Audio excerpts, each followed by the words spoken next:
નમસ્કાર, આપ જોઈ રહ્યા છો સ્પાર્ક ટુડે ન્યૂઝ। પાટણ જિલ્લાના સાંતલપુર તાલુકાના પીપરાડા ગામ ખાતેથી વિશ્વ હિન્દુ પરિષદ દ્વારા સામાજિક સમરસતા યાત્રા કાઢવામાં આવી। આ પ્રસંગે ક્રાંતિકારી સંત શ્રી નિજાનંદ સ્વામી અને ભગવાન દાસ બાપુ 2082 પરગણા વાલ્મીકી સમાજ ગુરુગાદી આખજ અને લાભુશંકર અને વિશ્વ હિન્દુ પરિષદના કર્ણાવતી ક્ષેત્રના સામાજિક સમરસતા પ્રમુખ રસેશભાઈ રાવલ, उत्तर गुजरात प्रांत समरसता प्रमुख प्रवीणभाई भट्ट, राधनपुर जिल्लाना अध्यक्ष लक्ष्मणभाई आहिर तथा विश्व हिंदू परिषदना सौ कार्यकर्ता आज रोज सांतलपुर तालुकाना पीपराडाथी शरू थयेल सामाजिक समरसता यात्रा 4 जिल्लाओमां सामाजिक समरसतानो संदेश पाठवशे। મહેસાણા જિલ્લામાં નંદાસણ ખાતે પૂરી થશે। 4 જિલ્લાના 70 ગામોમાં સામાજિક સમરસતા યાત્રા પહોંચી સામાજિક સમરસતાનો સંદેશ પાઠવશે। સામાજિક સમરસતા એ ભારતનું એક ગૌરવ છે, ભારતની એકતાનું પ્રતીક છે। આજે દેશની અંદર બધા નાતી જાતિના વાડાઓમાં વહેંચાયેલા છે। આખા બધા સમાજને એક કરી અને હિન્દુત્વને પ્રબળ બનાવવા માટેનો આ પ્રયોગ છે। ગુજરાતીને સમગ્ર દેશભરમાં અત્યારે આ સામાજિક સમરસતાની યાત્રાઓ નીકળી રહી છે। એની શરૂઆત આજે અહીં પીપરાડા ગામથી થયેલી છે। એ ભાગ્યશાળી ગામ છે।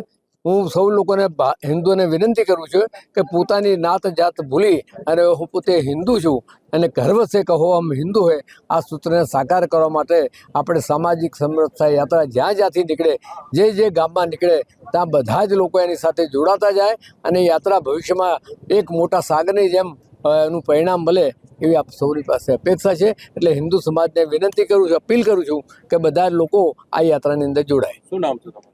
અશોક રાવલ, ક્ષેત્ર મંત્રી, વિશ્વ હિન્દુ પરિષદ ગુજરાત। એક તો સામાજિક સમરસતાની ઉણપ જે અત્યારે વર્તમાનમાં જે ઊભી થઈ છે હિન્દુ સમાજમાં, એને ધ્યાનમાં રાખી અને નજર સામે રાખી અને વિશ્વ હિન્દુ પરિષદ દ્વારા આખું રાષ્ટ્રીય ક્ષેત્રે આ કામ ચાલી રહ્યું છે અને હિન્દુનું પુનરુત્થાન માટે એક બહુ મોટો ભગીરથ પ્રયાસ થયો છે। એમાં મહેસાણા વિભાગ દ્વારા જે અહીંયા આજે પીપરાડા ગામેથી છેલ્લે સરહદી વિસ્તારમાંથી જે થઈ છે, આ વિસ્તાર પહેલેથી જ મુસ્લિમ બહુલિયત અને મુસ્લિમ પ્રભુત્વવાળો વિસ્તાર રહ્યો છે। અહીંયા એની જે પ્રવૃત્તિઓ છે એનો આ પ્રદેશ આખો સાક્ષી રહ્યો છે, ગેરકાયદેસર ને અસામાજિક પ્રવૃત્તિઓનો સાક્ષી રહ્યો છે। તો જ્યારે સામાજિક સમરસતાનો હિન્દુ જ્યારે પ્રયોગ કરતો હોય ત્યારે સ્વાભાવિક છે કે એવા વિસ્તારમાંથી શરૂઆત કરવી જોઈએ કે જ્યાંથી મેસેજ છે એ બધે છવાઈ શકે, બધે જઈ શકે, છેવાડા સુધી જઈ શકે। આજે ક્ષેત્રીય પ્રદેશ આગેવાન પધાર્યા છે, અશોકભાઈ રાવલ પધાર્યા છે અને બાકીના બધા જ સંતો મહંતો વાલ્મીકી સમાજમાંથી છે, અમદાવાદથી સંત પધાર્યા છે અને એક એવો પ્રયોગ છે કે જે બ્રાહ્મણથી માંડીને ભંગી સુધી અથવા તો ભૂપતથી માંડીને ભંગી સુધી જે છે ને એ બધો એક મંચ નીચે આવે। હિન્દુ છે, હિન્દુ બધા જેટલા છે બધા સહોદર છે, જેટલા હિન્દુ છે બધા એક છે।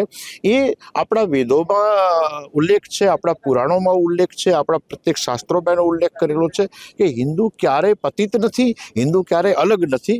વ્યવસ્થાના ભાગરૂપે ભલે જ્ઞાતિઓમાં છે પણ હિન્દુ છે એ પોતે એક ચોક્કસ વિચારધારા છે, હિન્દુ છે ચોક્કસ જીવન દર્શન છે અને જીવન દર્શન બધાના માટે એક સમાન સ્વરૂપ છે। એવો એક સંદેશો લઈ અને યાત્રા આજે અહીંથી પીપરાડાથી પ્રારંભ થઈ રહી છે। એ પ્રસંગે હું એક કહીશ કે બાંગ્લાદેશ જે હિન્દુઓમાં જે ઉણપ આવી છે સામાજિક સમરસતાની, એના કારણે બાંગ્લાદેશમાં હિન્દુ જે છે એ પ્રતાડિત થઈ રહ્યો છે, પાકિસ્તાનના સિંધ પ્રદેશમાં હિન્દુ પ્રતાડિત થઈ રહ્યો છે, કરાચીમાં હિન્દુ પ્રતાડિત થઈ રહ્યો છે, મેવાતના 86 ગામો હિન્દુઓ પાસે રહ્યા નથી, પશ્ચિમ બંગાળમાં હિન્દુ પ્રતાડિત થઈ રહ્યો છે, કેરાલામાં થઈ રહ્યો છે, કાશ્મીરમાં પ્રતાડિત થઈ ચૂક્યો છે। આપણી પાસે એટલા બધા વિષયો છે અને એનો એક માત્ર ઉપાય છે કે જે આસુરી શક્તિઓએ વિશ્વમાં હાહાકાર મચાવ્યો છે એનો જો કોઈ સામનો કરી શકે તો ભારત કરી શકે એમ છે અને ભારત માટે એના માટે હિન્દુનું સામાજિક સમરસતાનું એક થવું એ ખૂબ જરૂરી છે અને એના કારણે આજે અહીંથી પીપરાડાથી પ્રારંભ થયો છે। આ નાનકડો પ્રારંભ છે એ વિશ્વ ફલક સુધી જાય અને હિન્દુ જીવન દર્શન શું છે એની વિશ્વને ખબર પડે, એના માટેનો એક આ પ્રયોગ છે જે પીપરાડાથી પ્રારંભ થઈ રહ્યો છે।